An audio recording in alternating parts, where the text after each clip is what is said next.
好，那我们先来说电源。电源在哪儿？从哪儿来呀？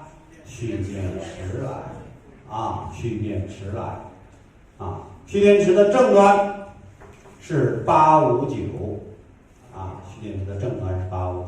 在锡科合上的时候啊，蓄电池的正端859和473相连，向外输出110伏这个正端线。然后呢，锡科合上的同时啊，这个蓄电池的负端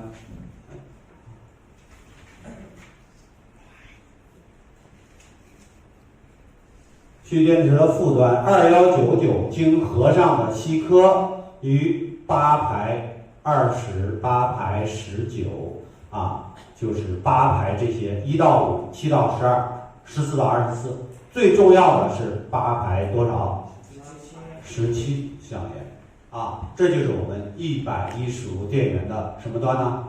负端啊，这就是我们110伏电源的负端啊。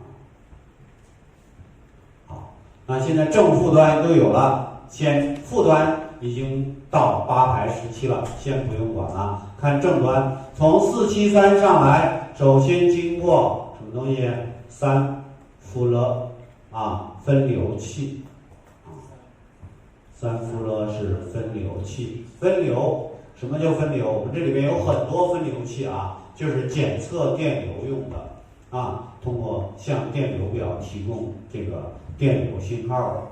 然后是什么呢？啊，然后是熔断器啊，这是1号熔断器。我们现在已经接触了几个熔断器了？是不是3个了？啊，已经3个熔断器了啊。然后到熔断器过了之后，R 充电线流电阻啊，充电电流限制电阻或者充电线流电阻，495 5排1、5排2、5排3、5排4啊，这是110伏电源的正端。然后该转到什么电路了？控制电路了。到控制电路之后，首先是5排2啊，首先是5排2，110伏电源正端，经过第一端四极室的14排1、14排2，1颗总控制开关，15德兹控制电路啊，过流保护自动开关，然后到达多少线呢？521啊，从521下来，521，因为我们要启动燃油泵了，所以合多少颗啊？4颗啊，4颗合上之后呢，779 5排什么呢？13 446啊，在这儿因为插式没动作，所以4中继线圈怎么样？失电，它的长臂连锁闭合啊，它的长臂连锁闭合，然后就到达了我们日波斯线圈电源的什么端呢？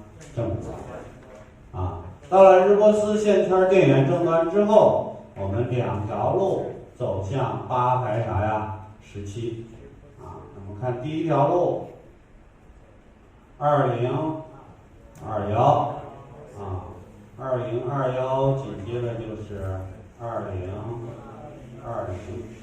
2020过来就是2019，然后就是啥呀？8排17啊。那么第二条路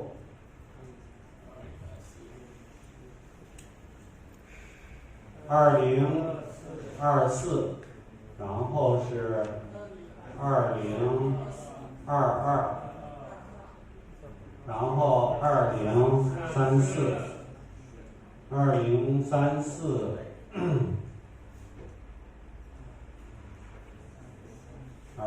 034，然后是2027下来就是2023到什么呢？817。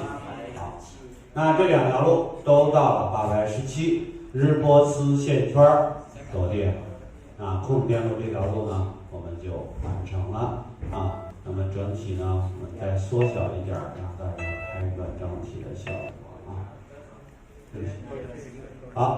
好，蓄电池的正端经过锡科合上473，然后3伏的1日的2冲，然后这回到哪儿了？466啊，466下来，日波斯的主出头闭合，两个主出头闭合，所以这条路也要走啊，458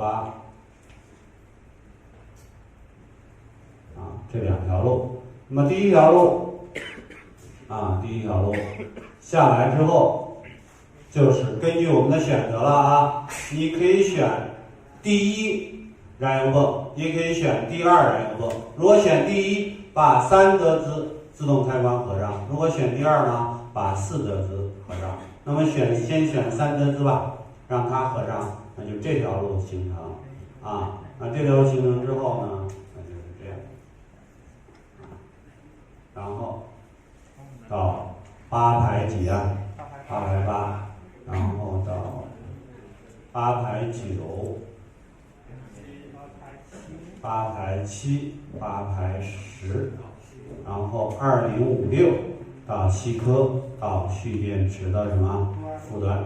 好，这是我们日波斯的主出头闭合的第一条路，是日波的获得电源。那么第二条路呢，是458、459过来之后是什么呢？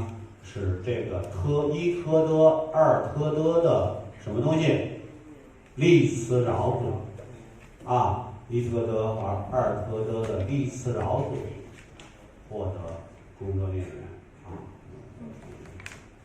那么首先是887，这个呢是888，然后下来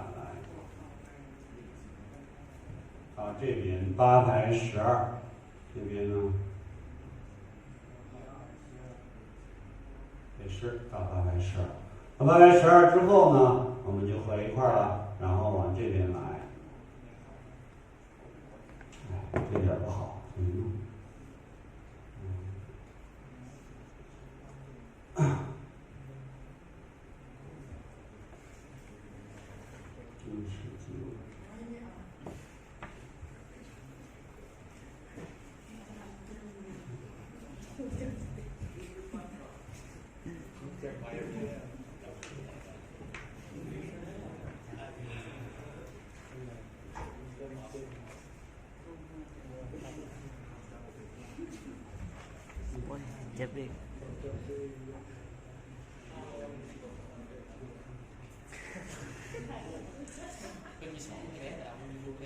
好，那这样的话呢，就向1特德、2特德提供了这个利磁扰组的这个电源，这就是我们日波斯第二个主出头所完成的功能就这样的话呢，这个图呢，我们就整个